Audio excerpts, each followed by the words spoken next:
Bismillahirrahmanirrahim. Assalamualaikum warahmatullahi wabarakatuh. Waalaikumsalam warahmatullahi wabarakatuh. Waalaikumsalam warahmatullahi wabarakatuh. Ya. Alhamdulillahirabbil alamin.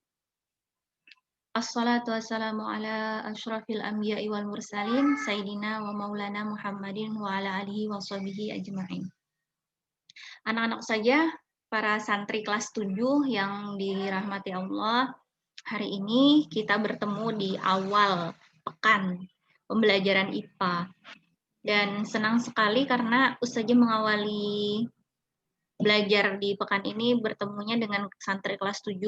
Biasanya kalau kelas 7 itu lebih semangat-semangat orangnya. Dan hari ini juga sudah cukup banyak yang gabung ya, 32 orang. Mudah-mudahan pian semua dan keluarga yang ada di rumah selalu berada dalam lindungan Allah, selalu diberikan kesehatan, keselamatan, dan kita semua dijauhkan dari virus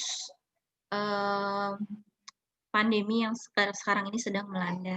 Meskipun kondisinya katanya sekarang udah mulai menurun, beberapa daerah dinyatakan sebagai zona hijau, tapi tetap kita tidak boleh lengah, harus melaksanakan protokol kesehatan, apalagi saat kita berada di luar rumah, ya. Dijaga terus, karena itu adalah ikhtiar kita. Yang akan memberikan kesehatan dan keselamatan itu Allah Subhanahu wa Ta'ala, tapi sebagai manusia kita harus melakukan ikhtiar. Jadi ikhtiarnya sebaik mungkin dengan menjaga tadi ya. Oke, kemudian tidak lupa juga sebagai umatnya Rasulullah kita menyampaikan salawat serta salam kepada beliau, Nabiullah Muhammad Sallallahu Alaihi Wasallam. Semoga kita termasuk orang-orang yang memperoleh syafaat dari beliau. Apa? Amin. Siapa yang mengguring? Saja hari ini. Siapa ya? Kita akan mempelajari materi yang baru. Bab 3 tadi sudah Ustazah beritahukan. Di buku IPA-nya boleh nanti sambil dibuka ya.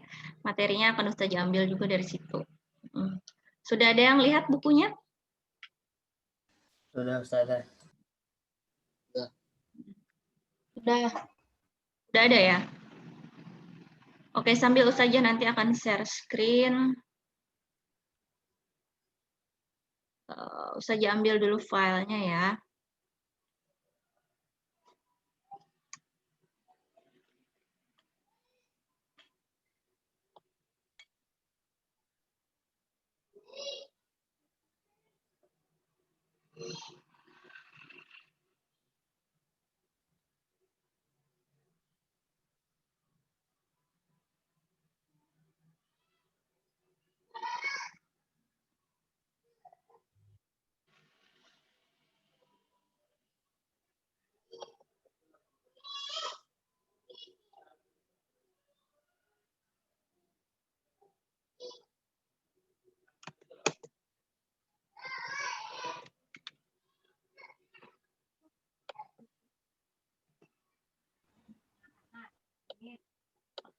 Oke, kita lihat di sini. Ustazah mau share screen dulu.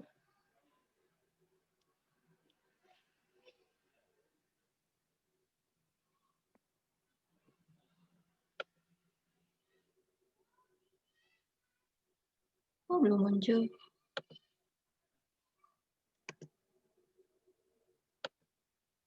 Maaf ya, agak lama. Nih, mencari filenya nih belum terbuka dari tadi ternyata. Oke, di sini ternyata. Ya.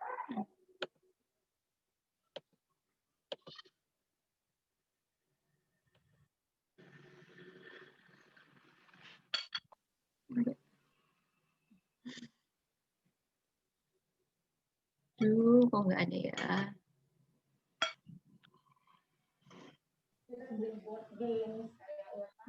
Udah nampak, Nak?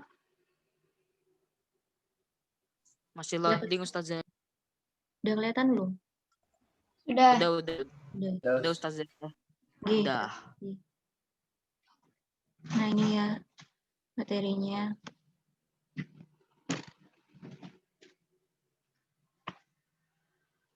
Siapa yang di layarnya belum muncul? Ada nggak? Belum muncul semua. Oke, ini dia materi kita, klasifikasi materi dan perubahannya. Udah. Oke, terima kasih. Nah, sebenarnya ya, kalau Ustazah boleh mengingatkan kembali materi ini, dulu kalian pernah mempelajarinya di kelas 5 SD. Ustazah ingat dulu, Ustazah waktu ngajar di SD ITU Ukhuwah pernah mengajarkan materi ini. Tapi mungkin ya beda-beda sedikit lah, tapi nanti ada beberapa yang mirip. Jadi pelajaran IPA dulu waktu di SD, kita nyambungnya lagi sekarang. Jadi kita teruskan, jangan dilupakan dulu ya pelajaran-pelajaran waktu SD. Oke, nah. Siapa yang suka minum? Ini. Apa ini namanya?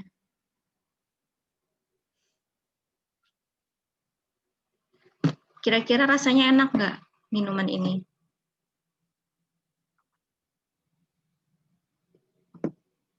Oke. Oke, maaf. Nah, kita pasti sering ya dalam kehidupan sehari-hari, baik itu yang kita konsumsi, belum kebuka filenya. Apa itu file?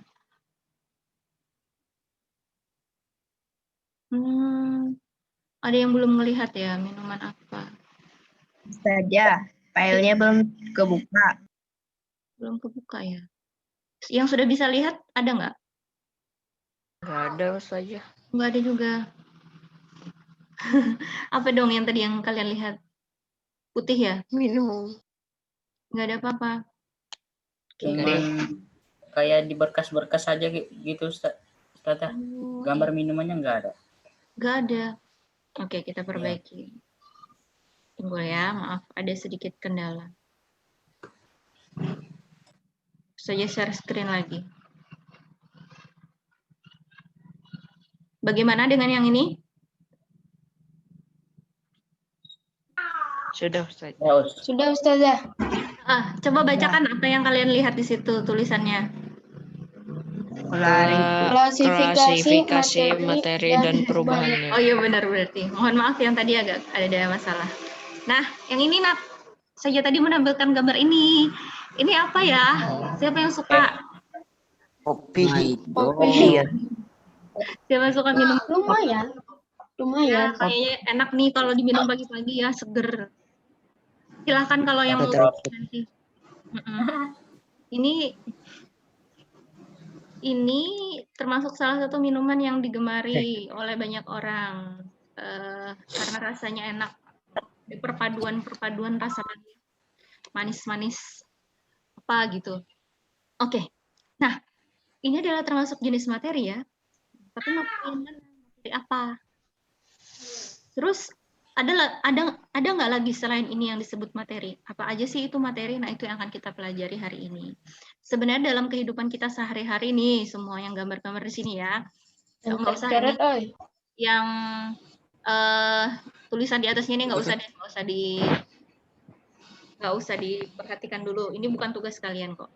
Nih, barang-barang yang ada di sekitar kita, benda-benda yang ada di sekitar kita, ini sebenarnya adalah semuanya terdiri dari materi. Ini adalah benda-benda yang kita gunakan dalam kebutuhan sehari-hari kan? Pasti banyak sekali yang ada di sekitar kita. Nah, jadi itu semua sebenarnya kita sebut materi. Karena materi itu adalah sesuatu yang memiliki material.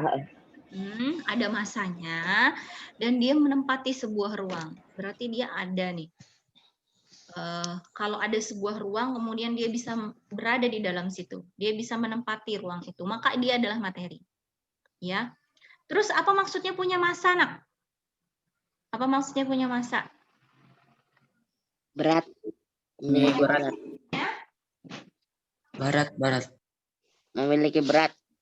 Kalau ringan gimana? Nah, saya tampilkan tidak memiliki massa.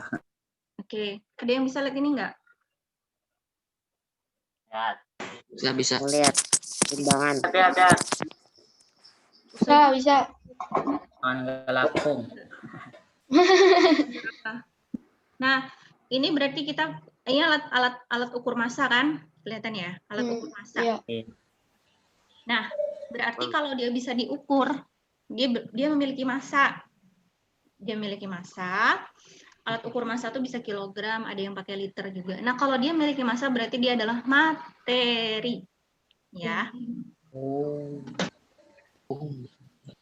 Jadi Bisa apa yang ada di dihitung sekitar kita, materi. kemudian memiliki massa tadi, kemudian dia juga menempati ruang. Nanti menempati ruang akan saya jelaskan.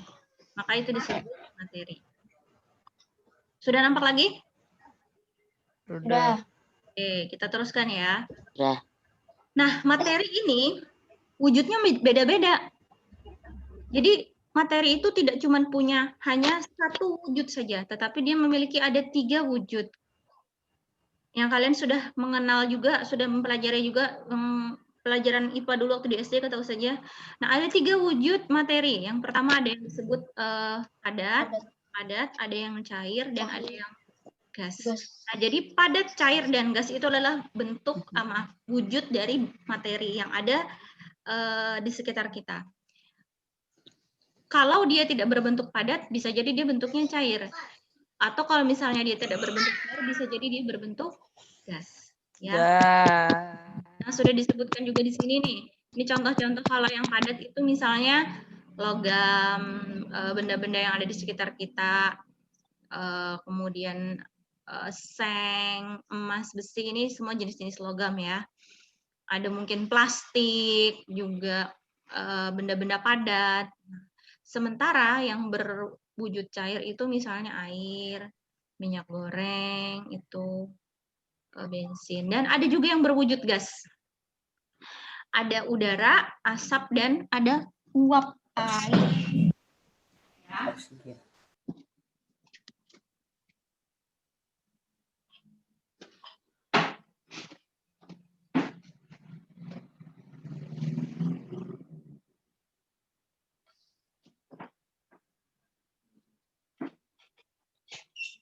Ya, ketut gas.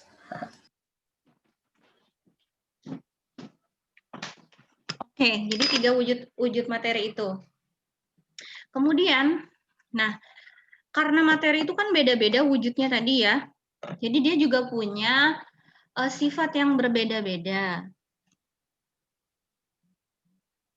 Oke, ini nggak usah tampilkan dulu deh. Kalau yang wujudnya padat tadi contohnya apa? Seng ya, benda-benda yang ada di sekitar kita. Terus kalau yang Logam batu ya. kalau ini wujudnya apa nih? Nah, Padat. juga. Ini bahannya apa? Kaca. Cair. Kaca. Oh iya. Bahan Iya, cair. cair. Bahannya cair. Apa ini? Ini Gelas. Kaca. iya. Padat. Contohnya kaca. Kaca tuh padat. Ya, Ustazah nih kebetulan punyanya gelas nih. Bahannya kaca. Kalau ini apa? Kalau yang ini? Cair. Air. Cair. Ya, dalam gelas ini wujudnya Padat. Padat. Gelasnya padat, bukan gelas. isinya cair. Nah, Oh, yang ini. gas. Semua ya. Gas. Ada gas, ada padat. Kelihatan nggak? Nggak kelihatan ya? Kelihatan. Ya, ada. Dengaran suaranya Ustaz. Oke, nah itu yang wujud-wujudnya ya. Jadi ada 3 wujud materi. Oke, terus kita share screen lagi. Oh iya, ini yang juga bisa kita praktekkan nih. Apa? Udara ya. Nafas kita. Itu yang keluar dari mulut kita atau dari hidung kita. Itu juga gas. Nanti sudah ngantuk biasanya menguap, nah itu mengeluarkan gasnya. Oke. Nah, kemudian wujud-wujud tadi itu memiliki sifat yang berbeda. Coba kita lihat di sini. Kalau wujud yang padat, itu mereka bentuk dan volumenya tetap. Mereka memiliki bentuk dan volume tertentu, dan biasanya tetap, kecuali kalau kita mengubahnya. Kemudian kenapa bentuknya itu tetap? Karena jarak antar partikelnya itu rapat, nak. Kemudian partikel-partikelnya bisa bergerak bebas. Nah, ini misalnya. Nih ya. Materi yang padat itu dia memiliki partikel-partikel penyusun yang bergerak bebas. Sehingga bentuk materi yang padat itu biasanya tetap, dia tidak berubah-ubah. Sementara kalau yang cair itu biasanya volumenya tetap, tapi dia bentuknya bisa berubah-ubah tergantung tempat yang kita gunakan atau media yang digunakan. Kenapa bisa begitu? Karena jarak antar partikelnya renggang. Jadi kalau ibaratnya di dalam kelas itu muridnya sedikit, jadi mungkin Zaki di dalam kelas itu dia bisa lari-lari.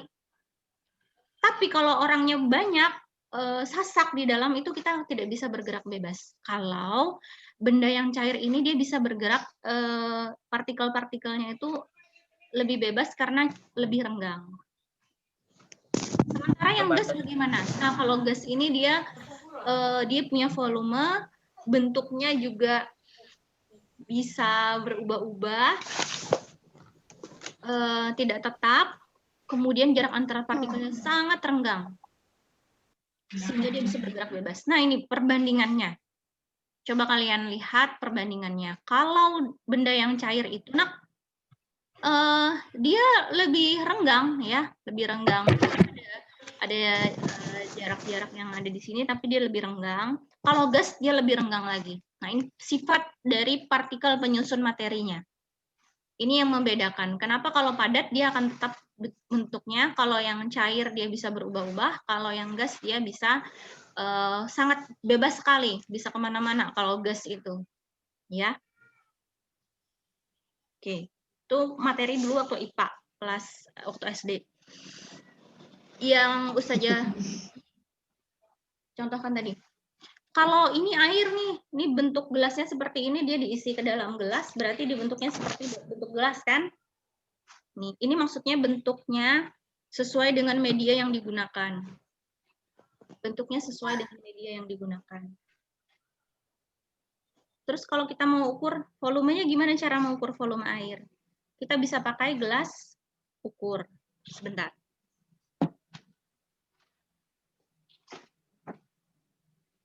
Yang ada centimeter tuh ke. Bukan. Ustazah punya anak kecil di rumah, jadi Ustazah punya ini. Nggak kelihatan ya? Ini ada ukurannya di sini nih. Kita coba masukkan ya, kita lihat berapa volumenya.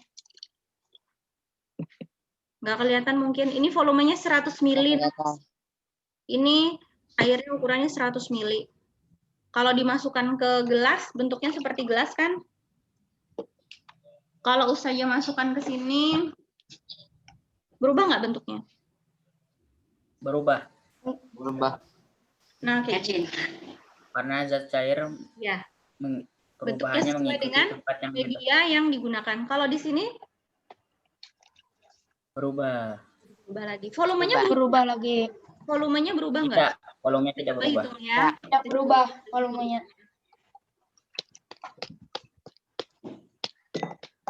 Ini masih tetap 100 mili. Jadi volumenya tidak berubah, tapi bentuknya tadi menyesuaikan dengan Berubah. medianya. Beda-beda medianya. Atau misalnya tadi ke gelas. Nah, itu. Kenapa air bisa seperti itu? Karena tadi partikel-partikelnya itu renggang-renggang. Jadi dia bisa bergerak-gerak. Kalau pian berada di ruangan, ruangannya itu luas, orangnya sedikit, pian bisa lari-lari. Tapi kalau hibak, di dalam ruangan itu orangnya bekajal, kada bisa kemana-mana. Iya kan? Sesak di dalamnya. Nah itu kalau yang hibak, sesak, berhimpitan, itu partikel materi apa? Kalau yang partikelnya sesak, maksudnya penuh, Tidak Padat. ada. Iya, Padat. iya padat. Ya, yang padat. Kalau gas gimana Ustazah? Ini gasnya agak susah digambarkan ya. Karena nggak kelihatan. Tapi yakinlah bahwa sesuatu yang tidak terlihat itu belum tentu dia tidak ada. Contohnya aja udara. Kalau nggak ada udara di ruangan ini kita nggak bisa bernapas. Kalau ada udara kita bisa bernapas. Nah itu buktinya adanya gas. Atau ini tadi yang Ustazah semprot ini nak. Ini ya. Ini kalau kita buktinya nih ada gas. Semprot nih. Nah. Terus apa yang kita rasakan? Bau kan biasanya cium. Wah, Bau, ya bau. Benar. tapi Kecuali pas menguap. kalau disemprot nggak ada baunya, oh berarti mungkin udah habis. Gasnya nggak ada. Oke, nah itu tinggal Semprot baygon. ya, nah itu ya. Oke, itu perbedaan dari wujud zat. Jadi ada padat, ada yang cair dan ada yang gas. Oke. Nah, nanti kita akan belajar juga tentang sifat-sifat materi. Jadi sifat pada materi itu ada yang disebut sifat fisika, ada yang disebut sifat kimia. Nanti kita akan mempelajarinya. Kalau sifat fisika itu ada yang disebut intensif, ada yang disebut ekstensif. Kalau sifat kimia itu tentang kestabilan suatu materi, bagaimana tingkat mudah tidaknya dia terbakar, bagaimana tingkat oksidasinya dan lain-lain. Oke, nanti kita akan pelajari itu. Kemudian nih kita mau lihat ke sini dulu. Tadi sudah kan wujud benda, maksudnya wujud materi. Nah, sekarang kita mau lihat lagi. Nah, ternyata unsur materi-materi yang ada itu lagi menjadi beberapa kelompok. Ada yang disebut dengan unsur, ada yang disebut dengan senyawa, ada yang disebut dengan campuran. Nah, mungkin yang ini dulu ya. Kenapa ada yang disebut unsur? Nah, karena unsur itu dia terdiri hanya dari satu zat tunggal, kemudian dia tidak bisa dipisah-pisah lagi, nggak bisa diuraikan lagi melalui proses kimia biasa. Ini ada contohnya nggak ya? Oh, nggak ada di sini. Contoh dari unsur itu apa? Oh, salah. Contoh dari unsur. Nah, ini.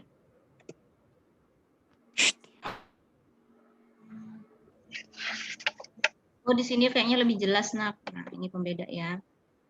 Jadi, materi itu dipisahkan menjadi dua, ada zat tunggal dan campuran. Kemudian zat tunggal itu ada unsur dan senyawa.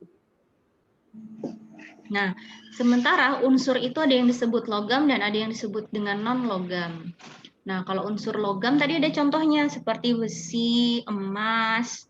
Nah, ini contohnya unsur-unsur yang logam. Jadi unsur itu dia hanya terdiri dari satu zat tunggal saja, ya. Nah, kalau non-logam ini unsurnya.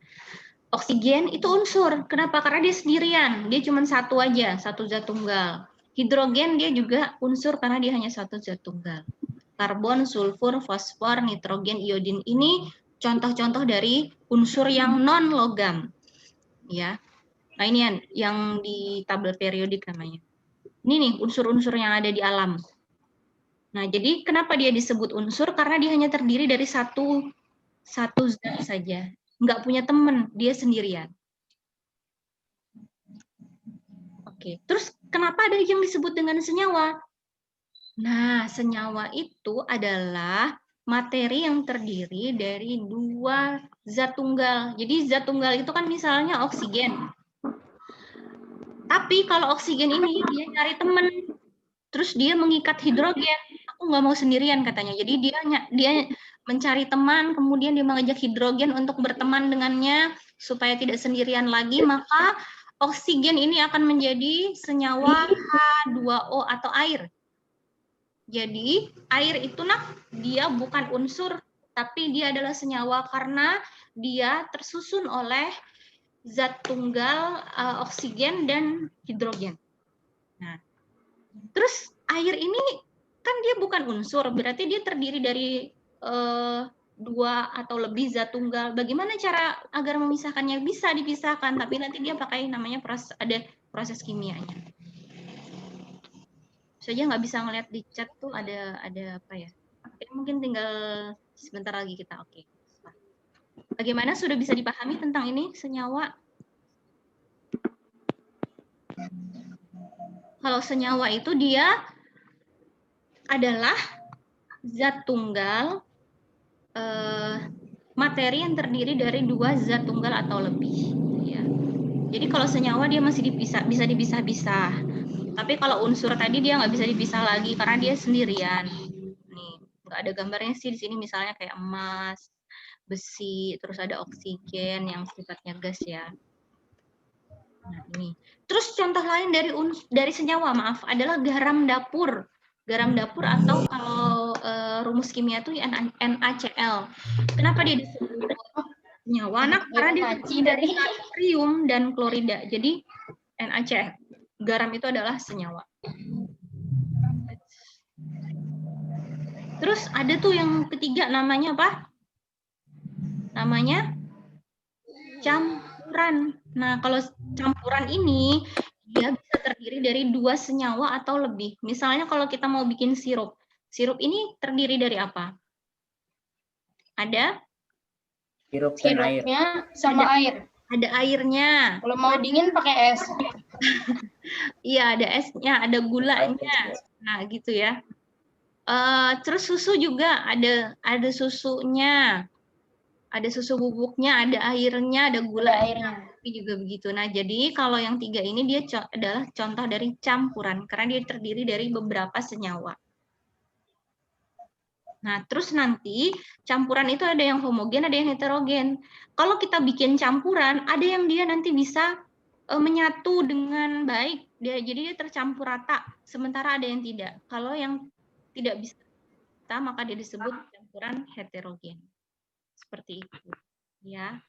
Tidak bisa menyatu, tidak bisa tercampur dengan rata. Nah, masih kelihatan, oh ini minyak, ini air, gitu. Nah, itu contohnya campuran heterogen.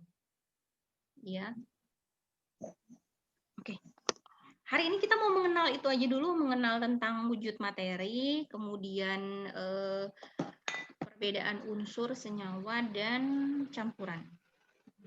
Oke. Soalnya. Pertanyaannya apa? Oke. Masih ada waktu nggak ini kita nih? Masih ada. 2 menit. 2 menit lagi ya. Di screenshot aja. Iya, nggak apa-apa. Kita di screenshot aja. Karena hari ini kita pengenalan aja dulu. Tunggu. Nah, ya. Nanti dijawab ya di kolom jawaban, nanti ada jawabannya kan. Tuliskan contoh dari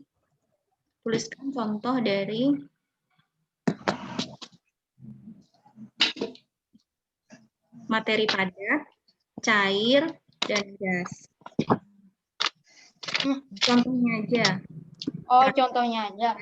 Di kolom komentar aja kok. Ada. Enggak, di Berapa? kolom jawaban. Ya. Contoh dari materi. Berapa? Satu masing-masing satu. Contohnya aja Kak Ustazah. Contohnya. Satu itu tuh satu aja kan?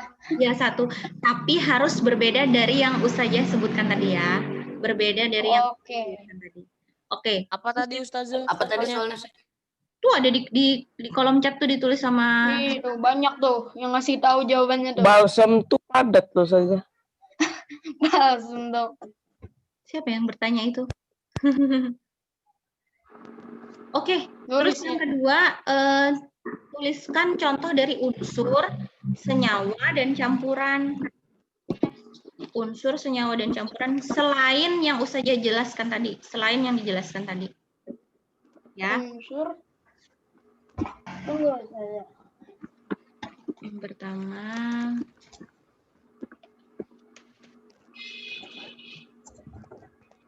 Unsur, senyawa, dan apa tadi Ustazah? Senyawa, unsur, dan campuran. Senyawa. Apa tadi soal yang kedua sana? Lihat di Unsur, kolom senyawa, dan campuran. Apa? Ini berisik kali loh. Tuliskan unsur. di chat. Ya.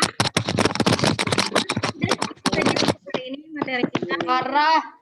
Semoga Tulis kalian senyawa. kita ketemu lagi. Sampai tetap semangat untuk belajar. Mengalahkan rasa malasnya, mengalahkan rasa bosan.